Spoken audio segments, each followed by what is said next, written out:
ma'am, basta yung pasalubungan nyo na lang ako, ma'am, ha? Kahit snow na lang, ma'am. Lagyan nyo na lang, ma'am, sa garapon. Luka-luka! Anong pasalubong sa garapon? Snow sa garapon? Eh kung gagawin namin yun, baka tunaw na yung snow pagdating namin dito. Luka-luka ka. Di, ma'am, lagyan na lang nyo ng dry ice, ma'am. Magaling, mahusay. Matalino ka, ha? Puno ka ng utak. Taba ng buhok, eh. Ibig sabihin ba nun, sir? Kayo, wala kayong utak? Nga pala, ano? Hindi ko pa kayo nakukumpronta sa ginawa niyo sa akin kahapon, ah. Pakasalanan ko sa inyo. Naiirita kasi ako sa pagmumukha mo. At alam mo kung bakit ako naiirita? Kasi masyado ka nagmamarunong at masyado ka nagmamagaling. Eh, baka naman kasi talagang marunong at mas magaling lang talaga ako kumpara sa inyo. Alam mo, isa pa yung buhok mo, eh. Ang dami-dami, ang kapal-kapal, ang pangit-pangit.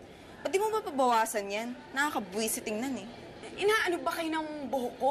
Eh, at least yung buhok ko, makapal at mahaba lang. Eh, kayo, yung mukha niyo makakapal. Eh, sa akin yata nagmana yan nung bata ko. Ganyan na ganyan ang itsura ko. Wow! Talaga po? Ganyan-ganyan ang itsura niyo nung bata kayo? Mismo. O Gina, alam mo na itsura mo pagtanda mo.